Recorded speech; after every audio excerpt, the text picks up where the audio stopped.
Greetings, welcome to the closing chapter of Psych 205, Psychology of Gender. We are talking mental health. If I had more time, we'd spend more time on the construct of mental health. Just briefly, though, bear in mind this is totally a loaded term. Across the industry, there's a lot of uncritical acceptance of the words mental health, but not in every corner of the industry. And here I just want to challenge you to think about what would we even mean mental health? Can thoughts be sick? Mental, mentation, cognitive. The thoughts you have, can they be ill? Clearly, illness here is meant as a metaphor, right? So we're not making a metaphysical claim, a claim about the nature of the underpinnings of reality. No. Can thoughts be sick? Is depression a serious medical condition caused by a chemical imbalance? If so, how did you catch it? Did you get it from a dirty toilet seat at the bus station, for example? How do you catch depression? Is it contagious? How? What are the pathogens? Can I centrifuge depression out of your blood? Okay. Don't accept the term uncritically. Think about, but what does that mean and who benefits? Mental health as a concept, mental illness as a concept benefit psychiatry, in particular psychopharmacology. If we can get everyone to believe that distress is a health concern, then we can sell you remedies for those health concerns for profit, to the tune of tens of billions of dollars a year in the US alone for depression alone. That's where we're going to start. We're going to start with depression. And the word here is that it's complicated. It's complicated because we absolutely rely on self-reports for incidents of depression. That is, the studies generally are mass market surveys about depression. Have you ever had symptoms? Everyone's had symptoms. Who'll admit to them? Who takes the surveys in the first place, right? We have a methodological problem. Not just the method, but the methodology. What even are we trying to find out? Why are we trying to find it out? Which leads to your method, which then has flaws and biases. Even when we rely on diagnostics, diagnostic rates might over or underrepresent the incidence rate. Okay, type 1 and type 2 error. But even then, it's somewhat subjective. Like, how are people getting diagnosed with depression? It's usually not by psychologists or even psychiatrists with good faith and training, right? Good knowledge about the epistemology of diagnostics. Diagnosis is always fraught. And the primary means into the diagnosis of depression is you show up at the hospital, usually for another concern. Urgent cares and emergency rooms and family doctors in descending order. These are the primary sources of depression diagnoses. And it's as simple as you're there for a broken leg. As long as you're there, you know, the doctor being concerned about raising suicide rates in America, just ask a couple of questions. Have you ever felt sad, or do you feel safe at home? And if you answer too many of those questions the wrong way, you get the Beck Depression Inventory. And based merely on the self-report inventory, BDI, people without the appropriate training and skills to do so are diagnosing people with depression, and then going to the cabinet in the back. You know, the psychopharm companies, the pharmaceutical companies, they visit once a week with bags full of free samples and lunch and sandwiches and pens with their name on them and stuff, you know. So in good faith, the doctor thinks you have a problem, they have the solution to the problem and it's no cost to you. Why don't you try this out? And that's how people get diagnosed with depression on average in America. So we go to those measures to find out who's depressed. And that's not who's depressed. Okay. That's self-report. You know all the problems with self-report by now. After the age of 13, in basically every age group, age category, women receive more depression diagnoses than men do. We'll have a little bit more of a look why that 13 age a little later. And we might have some serious definitional issues here. So across the board, all the studies show that women much more heavily depressed than men. More severity of symptoms, more incidence, cross-culturally, internationally, every boundary you can think of, girls and women more than boys and men after age of 13. And we might have some definitional issues. So incidence rate versus diagnostic rate. Just because you get more diagnoses doesn't mean you have more incidence. And this ties into the constellation of symptoms. Do men report for treatment as much as women? No. Men tend to be at the psychologist or the psychiatrist because someone's forcing them to be. Their spouses notice they have a problem, or their job is notice they have a problem, and we're here on an ultimatum. Either you report for treatment, either you go talk to somebody, or this arrangement is over. The marriage arrangement or the job arrangement. So men tend to be unwilling participants in the system to begin with. And then the constellations of symptoms. Open your DSM-5, go to the internet and look up DSM-5 depression and look at the symptom list. And what you'll find is stuff like weight gain or weight loss. Wait, those are opposite. How can they both be a symptom of depression? Well, they can, but they're opposite things. Sleeping too much or too little. Psychomotor agitation or retardation, which means you start talking with your hands a lot and fidgeting and being nervous, or you get really still and barely move at all. And those are opposites, but they're one symptom of depression. The upshot being, you don't have to have every symptom on the list. The list is longer than the number of symptoms you need to have. There's the classic symptoms, which is the opener. You must show signs of depressed mood for 2 weeks, every day or almost every day for 2 weeks. Men don't present with that symptom. And even if they did, you could have two people could have entirely different presentations.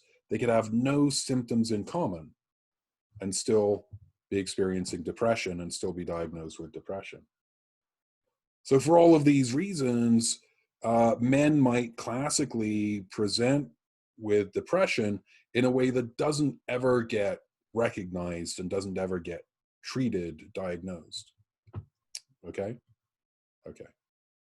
And then depression and sexual minorities, GLBTQIA+, much higher. Depression and anxiety, much higher. Why? It's dangerous and we lack social support. We've been through all that. Okay. Risk factors for depression. When it comes to the bio side, I'm sorry, the bio side is just mostly nonsense. Genes, we like to do family tracing. Having a parent with depression predisposes you for depression. But ultimately, the heritability factor is right around 3%. The gold standard in study here would be we have identical twins who share 100% of their genes in common who are separated at birth. And that's where we get the 3% number. because they live entirely separate lives under entirely separate conditions.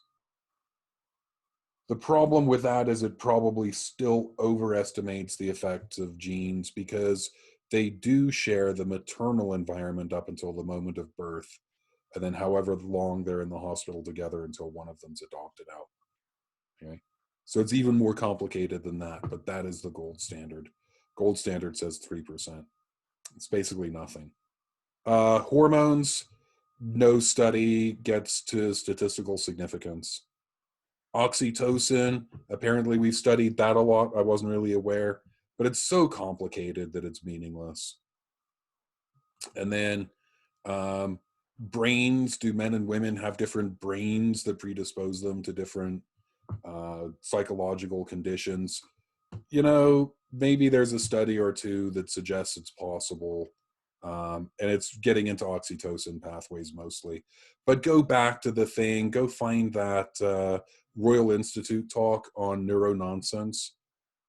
If you can't find it in the course shell, just go into YouTube and type in RI neurononsense, and she'll come right up. She's amazing. Just talking brains is meaningless. So we have these other theories of depression and differential depression. One is learned helplessness. So here I have to tell you about torturing dogs. What is it? Trigger warning. Psychologists torture animals. In this case, unnecessarily, like we learned all we needed to know about this 40 years ago. And if you're in graduate school and they're telling you to torture the dogs to find this out, we already know about it. Stop it. So the idea is you're going to have a cage with an electrified floor. In condition 1, only half the floor electrifies, and in condition 2, the whole floor electrifies, right? So you have a dog, and the dog sees a light come on, and then 2 seconds later, the floor electrifies. In condition 1, the dog has somewhere to go, and it just learns when the light comes on. You have to watch the light. When the light comes on, you go to the other side, and it's fine. And that dog is psychologically normal, it's healthy, it likes attention and pets, and it's affectionate, and just lives its life, just like any other dog. When the whole floor electrifies, the animal has nowhere to go. So when the light comes on, at first it starts trying to escape. It tries moving around and jumping and barking and random stuff. But nothing helps. Light comes on, it gets a shock. And that dog over time is not healthy. It is withdrawn. It just lays there and takes the shock. It goes, just takes it. It just takes everything, It doesn't want to play. It's not interested in you. It has reduced appetite. The symptoms of learned helplessness. That's what we're talking. Look a lot like depression in humans. Depression in humans looks a lot like learned helplessness in animals. Okay? And then the idea is that, but women receive helplessness training. We teach American women that they are relatively helpless. All of the narratives on film and TV about women passively waiting for rescue instead of self-rescuing. And yeah, we've done a lot of work that's changed that over the last 15 years. But most of us are more than 15, aren't we? Right? And old movies are still on. You know what I mean? Paying women less, valuing women's work less, no matter how hard you try. Various Black characters on TV shows have said in one way or another, if you're Black, you have to work 4 times as hard for half as much. And if you're a Black woman, it's worse. And that's it. Women are just taught that you have to work harder to get the same. A problem here is that if you've learned that you're helpless, you're on the right track. Women, men, everybody. You're helpless. So I'm a clinical supervisor for some psychotherapists in China. They work in Beijing. And Luckily, their English is good, and we get together on the Zoom or whatever every couple of weeks, maybe 12 cases. And then, like, my favorite moment is when my client says, I feel so helpless. Because that's true. You got to stop trying to help your clients. If you're a therapist, you have to stop trying to help your clients. You can't help them. You can't change their life circumstances. You can't change the people in their lives who are bothering them. You can't change environmental conditions. You can't make the country less racist or sexist or anything. You can't solve their poverty problems. You can't change the fact that global warming is here and accelerating and we're all going to die. It's nothing you can do. I'm sorry. I really am. I'm very sorry. There's nothing any of us can do. When my client says, I feel so helpless, that's great. Wow. That's a revelation. And now you can stop trying to help and just be with your client. Now you can just listen to them and stop offering suggestions they're not going to listen to anyway.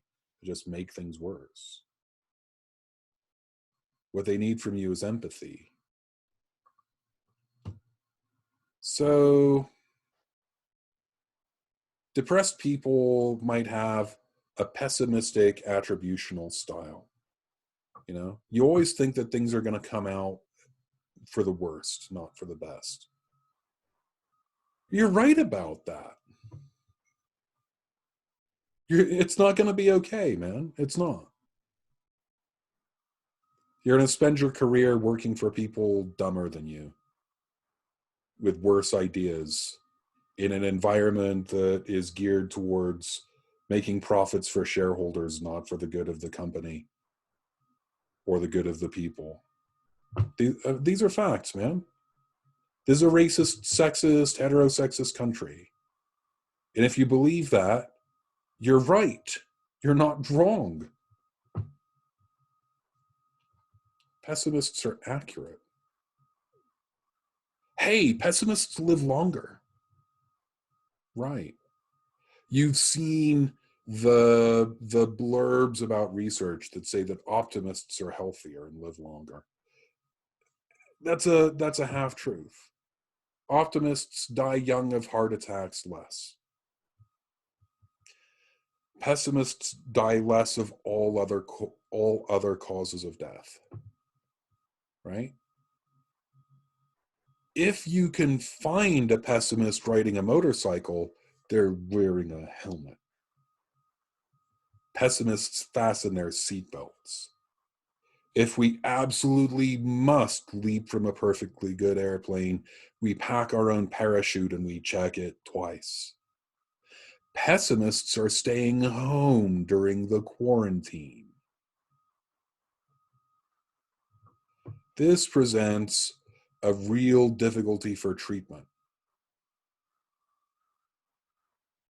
because your clients are smarter than you and know more than you, and their perceptions are not inaccurate. They are accurate. You're trying to talk somebody into a productive self-delusion, and they catch you doing it. That's hard. All right. Fight or flight? Yeah, it's pretty masculine. Tend and befriend. What do I have for you here? FB the helper for you here. Okay. FB the helper. So Fred Rogers, Mr. Rogers of Mr. Rogers' Neighborhood, he's popular again. There's a movie, it has Tom Hanks in it or something. So one day, it was probably 2012, and there was a school shooting, as there always is in this stupid country. And a parent is really concerned because the news is 24-hour wall-to-wall coverage of this school shooting, and they can't protect their kid from it. No matter how hard they try, their kid finds out about this thing, and mom's really worried about the psychological effects of the news on children, especially this kind of terrible news. And Mr. Rogers says, well, tell your children to look for the helpers, the EMTs and the teachers and the whoever. That's good and fine. He has a real point. He has a real point that when you watch the news, you get the impression America is a terrible, terrible place. Because we focus on the shooter, right? Whatever it is, metaphorically, we focus on the shooter. The psychological autopsy, the 2 weeks of who did they vote for and what meds were they taking and were they a misogynist, and we don't focus on those 3 ROTC students who stood behind and held the door so their classmates could leave. We don't focus on the teachers who stood in the way, who tried to engage to slow the guy down. We don't focus on the EMTs. And they show up and the cops are like, don't go in there, it's not safe yet. And they're like, get out of my way. On the police who put their lives on the line.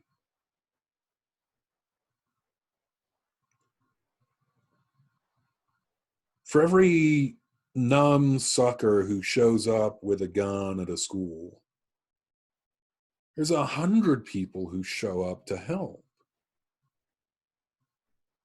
Your impression of the world as a dangerous, dirty, horrible place where no one cares about each other, that's just false. Look for the helpers.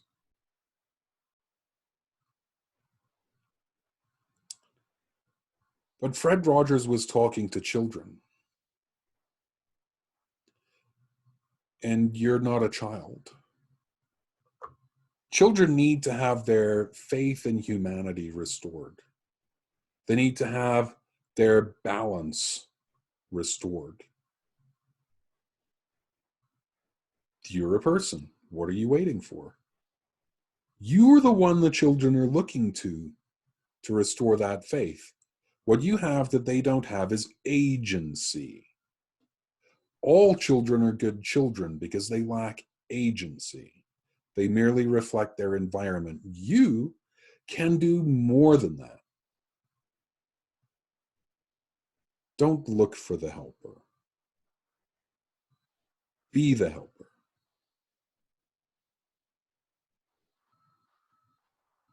So our book here has a lot to say about tend and befriend, and especially about the two-way street. Right? If you have a social network that provides social support, you are expected to provide the same social and emotional support to others when they're in distress, and that's draining. They focus only on the draining aspect of tend and befriend, not on the agentic aspect. So you've been in a bus crash and you've hurt your arm. You can't move it.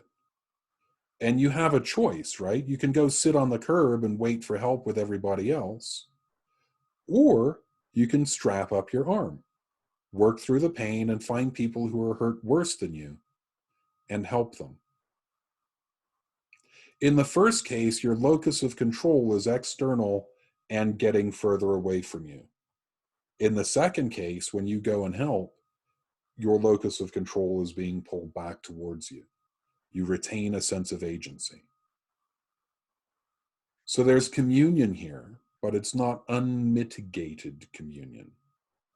And there's agency, but it's not unmitigated agency either. It's in that middle ground where we're, dare I use the word, healthy. Don't look for the helper. Be the helper. Restore your own faith. Rumination. Men deny there's a problem. Men don't want to talk about it. Women process, which all too often is merely perseverating, right? There's productive processing and unproductive processing. In a productive processing, you have your feelings, I show empathy for your feelings. I give some feedback. You hear what you said in another voice. And then we move on and we talk about sports or the weather or Sex in the City or something. All right. Staying on the topic, ruminating, regurgitating, and chewing it over and over and over again, it keeps it fresh. It keeps the emotional valence right on that memory. It's like you're mad at your boss, and you could go to the gym and tape your boss's face on a punching bag and mutter to yourself how much you hate him while you're punching the bag. Or you could go to the gym and just punch the bag and concentrate on the activity, burn off the energy. And the second one is way better for you. It turns out that getting over stuff isn't always bad for us. Like telling someone get over it is still radically unhelpful, right? If I could, I would have. But sometimes distraction's good. Go do something else. Think about something else. Your problems are temporary. Stress and trauma. If we go around and ask people how much they've been traumatized and how much stress they experience, numerically, we get about the same numbers.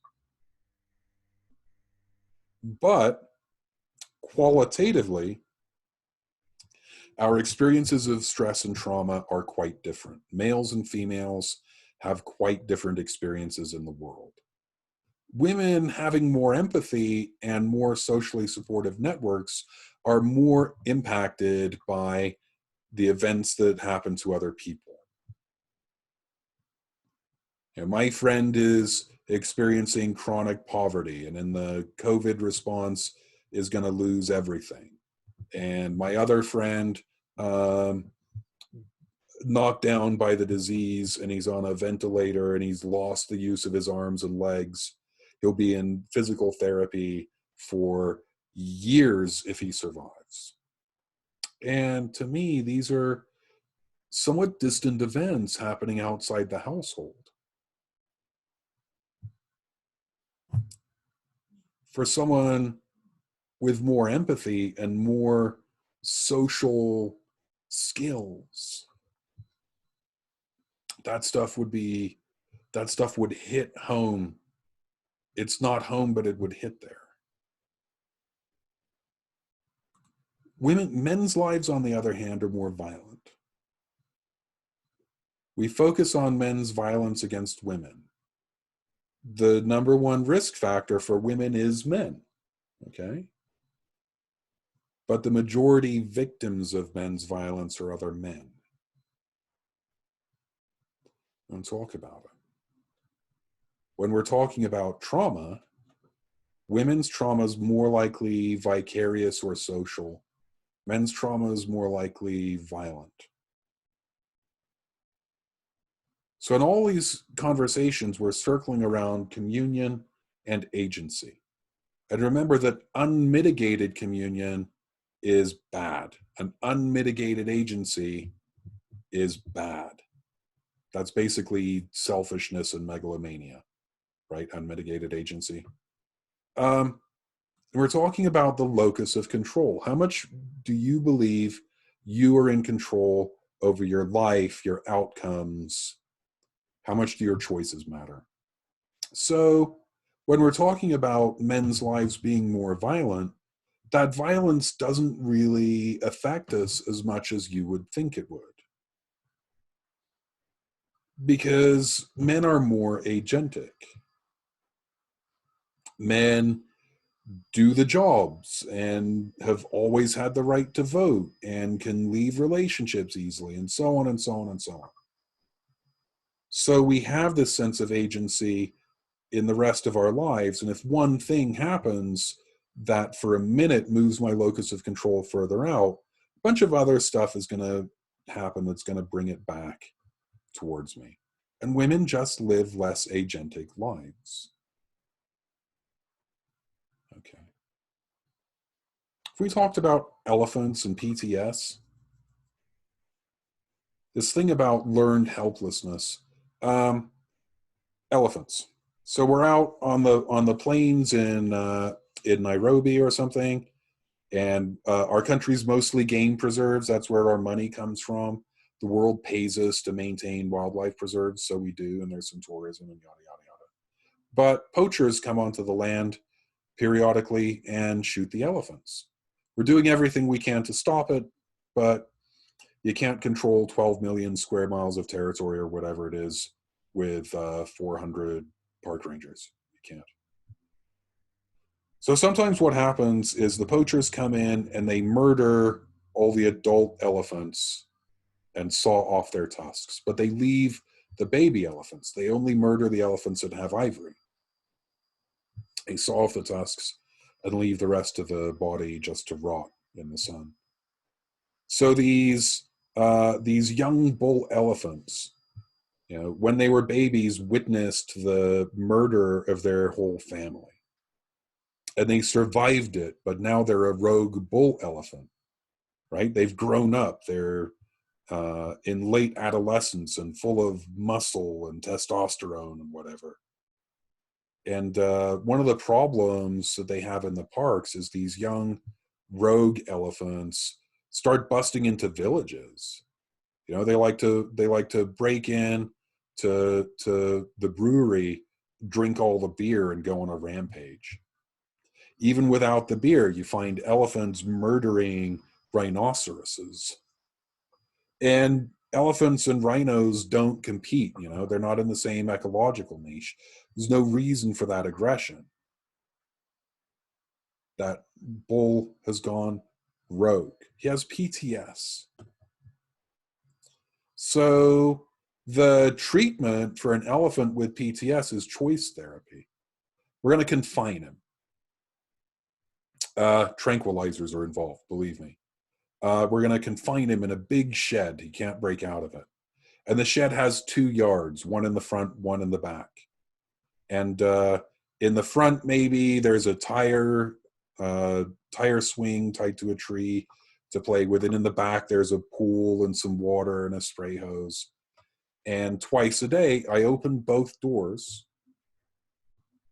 And the elephant gets to choose whether to go out the front door or the back door. 5 minutes, hasn't gone out, we close the doors. He's chosen to remain inside. If he goes out either way, close the door. He gets to hang out there half an hour. And then, twice a day, he gets to make that choice. Feeding time. Maybe I have oats and hay. I don't even know what elephants eat.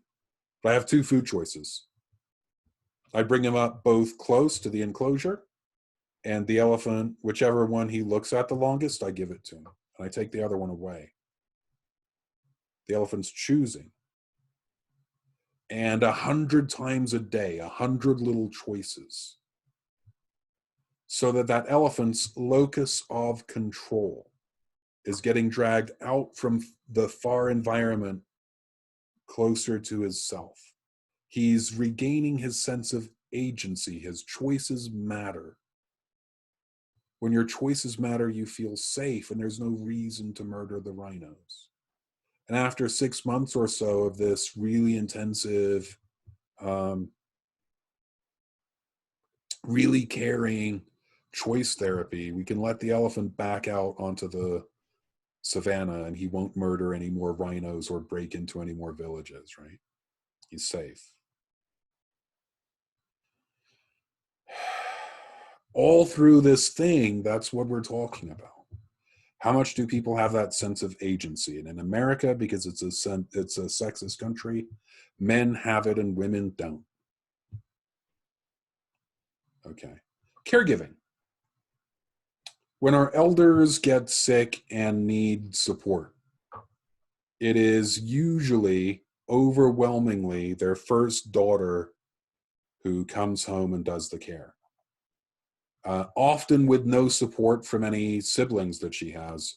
She has to beg for support, gets that usually in the form of unsteady monetary support. The other children just let her do it. The other offspring just let her do it. And They can feel like mom is taken care of, and they don't feel any particular responsibility. So here again, we're on that two-way street of communion, that being in relationship is good for you, and it's costly. Sometimes very costly. Men, when we're in the caregiving roles, we just seem less troubled by them. Why? Stuff we talked about earlier. We're not judged on our relationships. Only at the extremes, you know? We're not judged on our caregiving capacity. We get a lot of forgiveness. A man stepping out and doing the nurturing gets almost nothing but praise. And honestly, maybe a little less empathy. We're not on that two-way street of communion. We're on the agentic street, and we're doing what we have to do because we chose it. We don't really feel the distress as much, maybe. Okay, so why age 13? Why would girls get much more depressed than boys on or about their 13th birthday? Gender intensification. Kids are kids. Kids are largely agendered, you know? Boys and girls, kids. Men and women, men and women. But puberty happens. Adolescence happens, differentiation of roles. Puberty happens, differentiation of bodies. Secondary sex characteristics. Boys look more like men, girls look more like women. And that brings with it all of the body objectification and shame and unreachable ideals that go with it.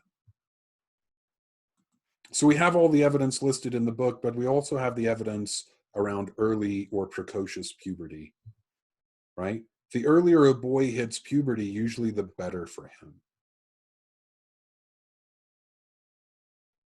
He gets to be the captain of the sports team and tagged with additional responsibility. If he's not ready for additional responsibility, he'll grow into it. He has the experiences and he grows into it. And leadership and dating and whatever. Being treated like he's smarter and more capable than he is.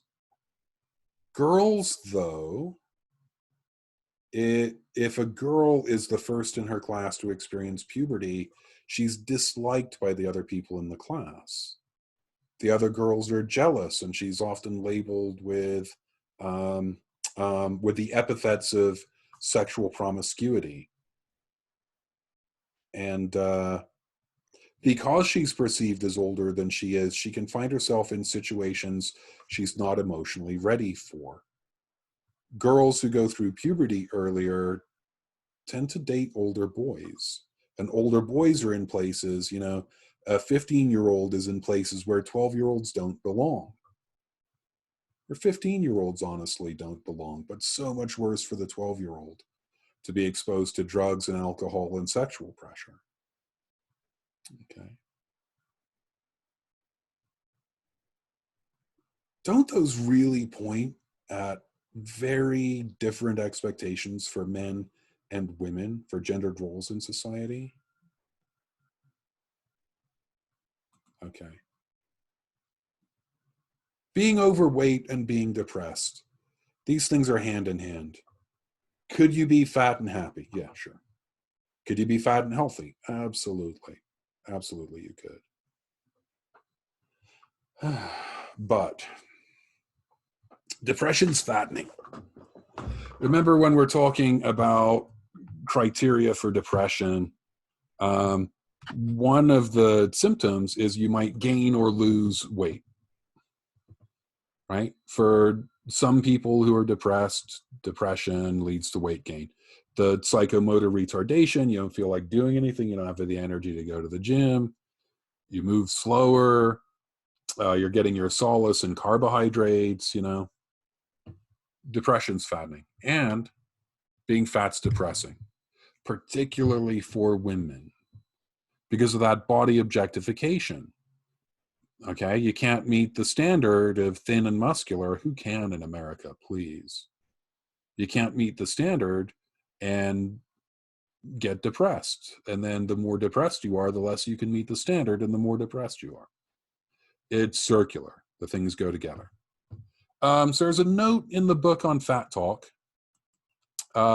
Maybe I say, I'm fat. Come on, it's objectively true. I am at least 80 pounds overweight. Since COVID-19, honestly, maybe 90. But what I get back is, no, you're not. Because what you're hearing me say is, I'm bad. You're saying you're not bad. Or I'm ugly. No, you're not ugly. I am objectively fat as hell. It's a fact. And it's not helpful to deny it, because I know it. I can see it. It's a lie that you're telling. Remember, depressed people are smarter than you, man. The pessimist is right. You can't lie your way out of this. I'm fat. Yes, you are. And telling people they're not fat when they are fat is substantially less healthier than, fat's beautiful. Look at you. Look at your skin. Look at your proportions. Look at your smile.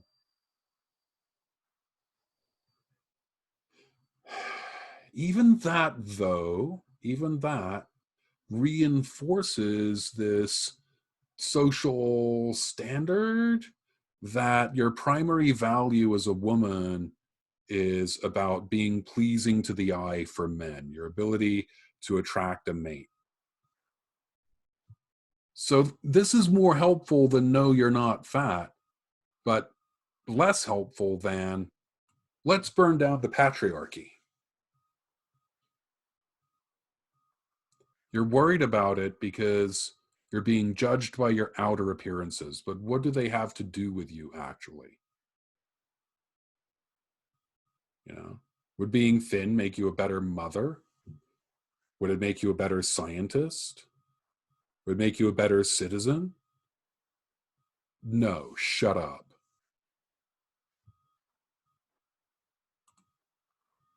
Sports might help. Because in sports, people aren't judging you based on your body. They're judging you based on your performances of the sport.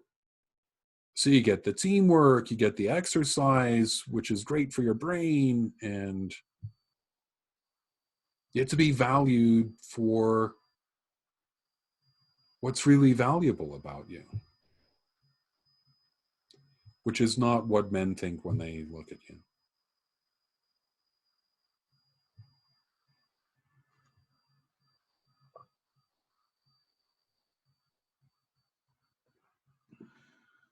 Yeah. Graduate school was a real turning point for me.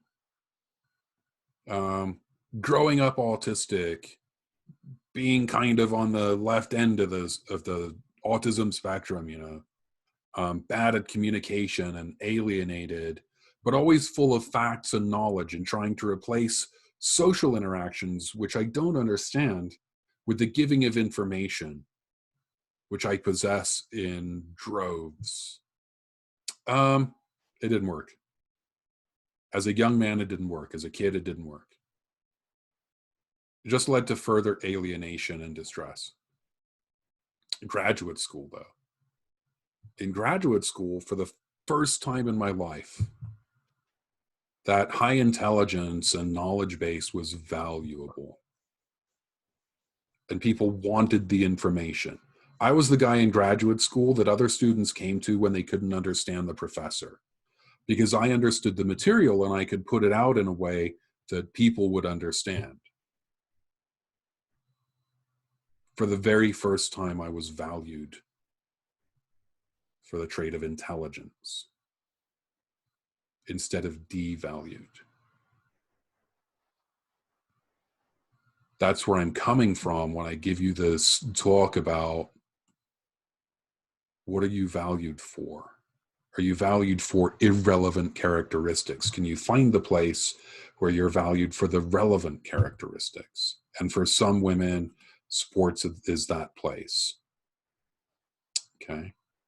Maybe for you, college is that place. I don't know why this is in the fat section. Maybe it's a mistake on my part. But for Black people, for Black women in particular, darker leads to more discrimination. The darker your skin, the more discrimination you experience. Even from other people of color, even from other Black or African American people. Oh my God, watch any movie or TV show that has a Black couple and tell me the Black man isn't darker than the Black woman. I don't know what that's about, but it's a thing. It's a thing. Even the kids, right? The Black girls are lighter than the Black boys. Discrimination falling in this category more heavily on the women. This is a racist country. This is a colorist country, even controlling for race and other factors like poverty. The darker someone's skin, the more discrimination they experience. The darker your skin in America, the more likely you are to be poor, both between and within categories. So a darker skinned Hispanic person will get more discrimination than a lighter skinned Hispanic person. Okay, that's where we live. ADHD, just briefly, in as much as I can do anything briefly, right? Way more males than females get diagnosed with ADHD. Go back to that previous talk, though, on diagnosis versus incidence rates. We're talking here type 1, type 2 error. ADHD rampantly, dramatically overdiagnosed. Like, pick your adverb, bigly, whatever. There almost certainly is an underlying phenomenon here of ADHD. And almost nobody with the diagnosis has that disorder, in fact. Some people do, clearly. Maturation matters. The person most likely to have an ADHD diagnosis is the youngest boy in class. And if we can redshirt him, that doesn't mean Star Trek where we're going to kill him. Redshirt, hold him back a year, gift of time. We can give them time to mature, then they can grow frontal lobes and grow into the role we want them to play. We can reduce ADHD diagnoses that way. And also a matter of role suitability, that boys are meant to run, practice their gross motor skills, run and jump and fight and assert themselves and whatever. And we're asking them to sit in chairs and face front and pay attention, which is a much more feminine role, right? So boys and younger boys especially get the ADHD diagnosis and girls don't. Is it possible that we are missing some girls who could be diagnosed with ADHD and benefit from that diagnosis? Sure. We are way more over-dramatically over-diagnosing ADHD. Okay, so there's that thing. Chronic illness. What did I do here? Who adjusts better to chronic illness? Well, usually men for the most part, because disability creates role threat. Right? Men are supposed to be manly, masculine, ruggedly independent. We are the wage earner and the caregiver, and people come to us to solve their problems. Maybe not to empathize with their problems, but to solve them. And disability threatens all of that. Relying on other people, getting into the communion, having less to give back. It doesn't feel good. It's hard to adjust. Come on, some of us have never been masculine, right? So I am disabled, and it doesn't really threaten my sense of masculinity because I never had anything to lose. No one in my life ever looked at me and was like, "There goes a manly ass man," right? There's my role model for testosterone overload. Never. It's never happened. I've always been more into poetry than monster trucks, and so I didn't find out about autism until I was 33, give or take. I didn't accept that it was me until maybe 35 or so. And it was no threat to my masculinity because I don't really have it to begin with.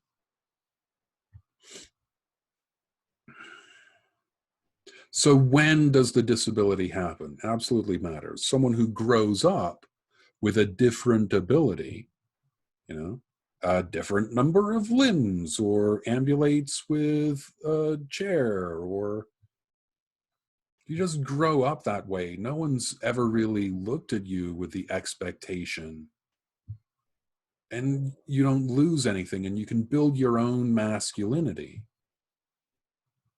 And sexual minorities, right?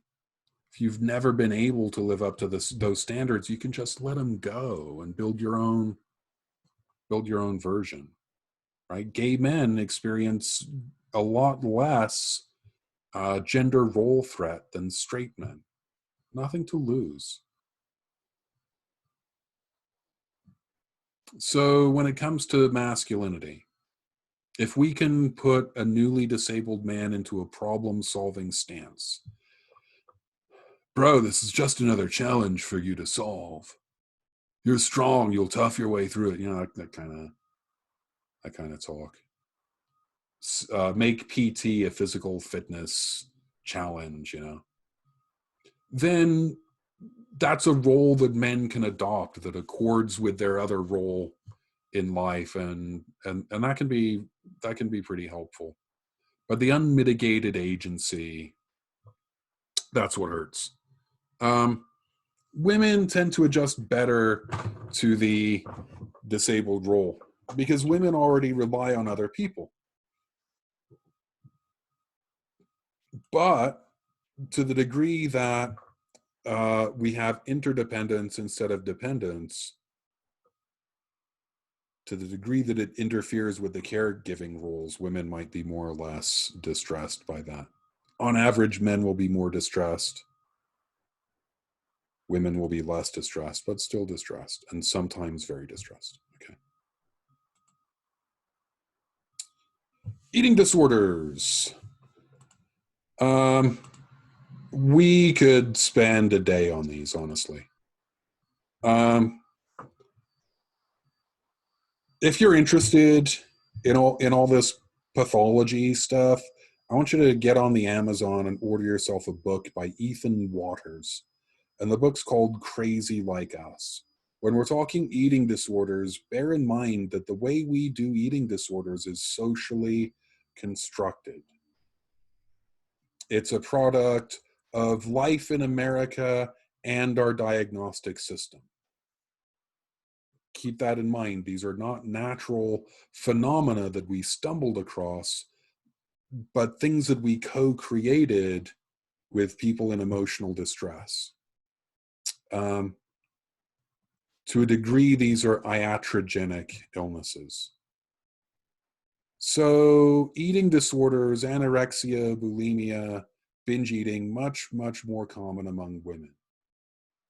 And lots of lines of reasoning here, but if you've read Crazy Like Us, we have to be really careful with our assertions. In American psychiatry and psychology, we're going to say that this is about body image.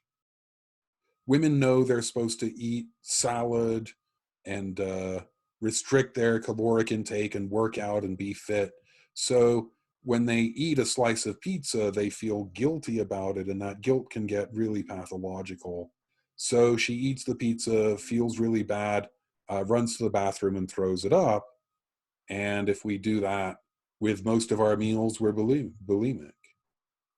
And if we just eat and don't throw up and just feel really bad about it, we have binge eating disorder. You try and restrict, but it's dinner time and you're so hungry, your limbic system overwhelms your frontal lobes and you eat way too much and just feel guilty. Binge eating. And this would all center around body image because we're surrounded by pictures of beautiful women and we've selected for thinness and toned muscle, and that's impossible and impossible standards to meet. Okay, so that's one way, that's one avenue. Body dysmorphic disorders, anorexia is in the body dysmorphias. BDDs are a little more complicated. Like, it might not be all about body objectification and sexualization. There might be something else happening here. Namely, in America right now, co-created an assertion of control. Control again, right? The last sphere of control you possess is over your own body. Will you live or will you die? Suicide often is an assertion of control when all other control has been lost. Control over whether you eat. You can refrain from eating. You can get control over other people when you refrain from eating. And you can certainly have the illusion of control and control over yourself when you refrain from eating. And then calorie restriction gets to be addictive. The longer you've done it, there's like that 6 to 8 week starvation that starts to feel euphoric. And there's the sense of achievement. And when you have no other control in your life, body dysmorphic disorders give that control. And who in America lacks control? Men go around full of locus of control and agentic stuff and whatever, and women go around fundamentally lacking that, having to attach to other people for security and income. So these are the two factors, the body objectification and the locus of control. Hasn't always been that way. Even in countries viewing a lot of Western media, it only started to become this way when we brought the DSM to those countries and started doing, white psychologists doing interviews on the radio or whatever about anorexia. We co-create this stuff. So BDD rising among men. Men can be anorexic. It's pretty uncommon and usually tied to sports because weightlifters or wrestlers or jockeys have to make weight before they can compete, right? And that can get compulsive and that can get out of hand. But also the dysfunctional ideals that we're shown in media. It's not just for women anymore. Men have, who's the guy? Who's the Captain America guy? Chris something. Is it Hemsworth? Or is he the other guy? Is he Thor? Whatever. They're both like 6'5" and get paid $1 million a year to pick up heavy crap and put it down again, right? Wolverine and all that.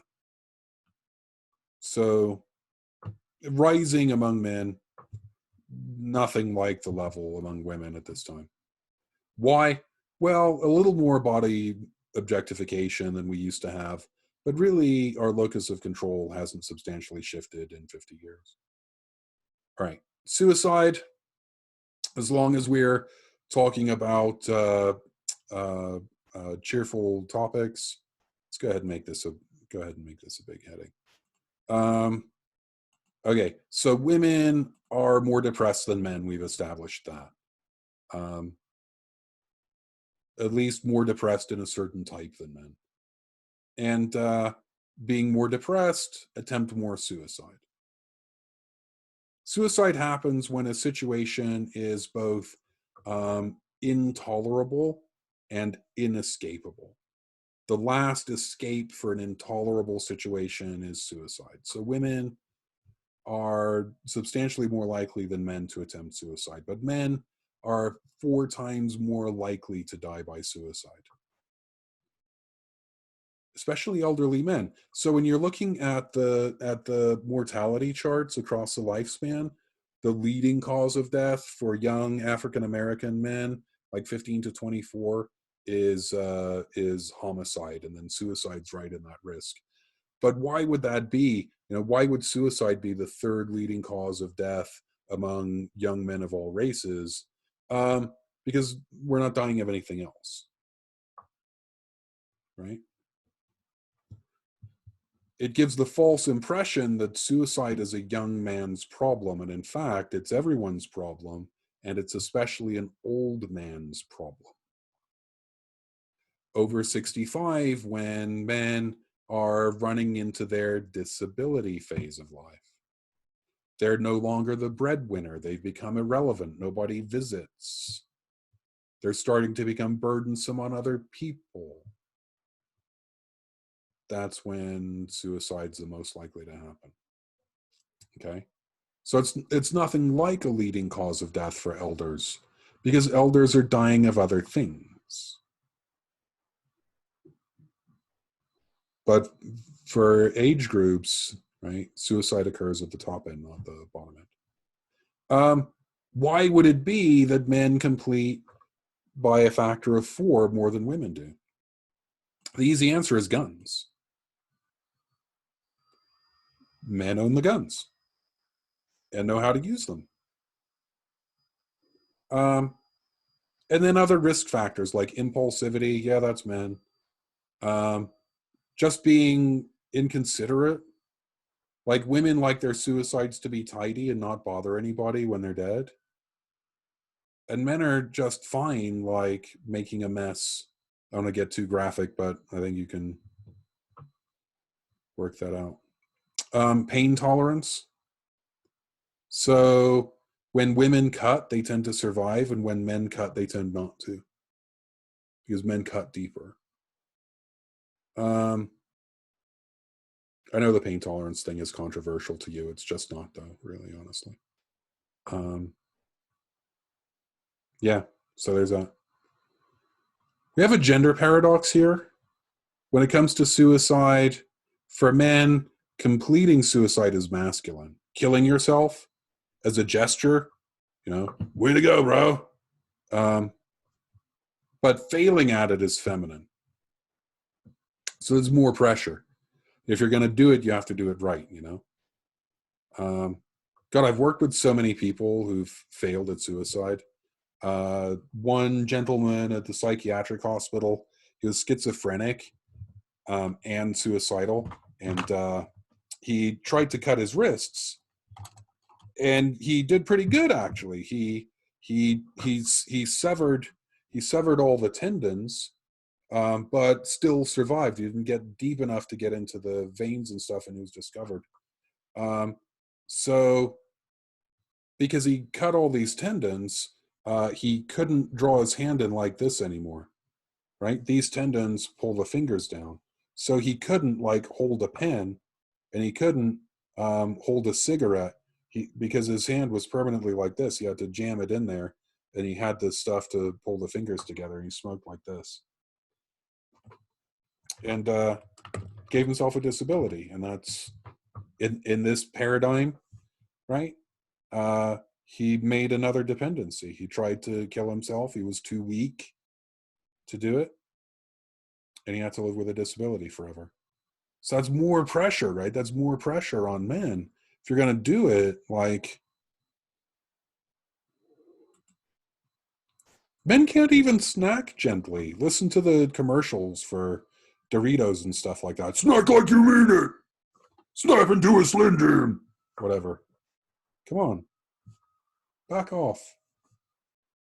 You're scaring me with your processed meat. Risks for suicide. For men, divorce is a huge suicide risk. Why? Men lose everything in the divorce. Women lose their romantic partner and maybe some financial stability. Men lose everything, their reason for living. Drugs and alcohol, it's a risk for everybody. Why? Impulsivity, really, impulsivity is in there. And everyone doing drugs and alcohol is at a higher risk for suicide. But for men drink more and do more alcohol, and are already impulsive and have the power tools laying around to get the job done. And then poverty. Remember, helpless and hopeless, right? Intolerable and inescapable. Rich people have relatively low exit barriers to whatever their problems are. Rich people have golden parachutes, and if you lose this job, you'll be all right. You know, you can move to the Bahamas and write novels or something. It'll be fine. Poor people, there's no way out. The floor is electrified all the time. There's nowhere to stand. When things go wrong, okay, so on that note,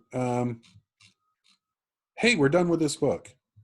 And it's been my pleasure to take this journey with you. I hope you're well out there. Wish I could see you to say goodbye properly. Hopefully see you around the campus one day.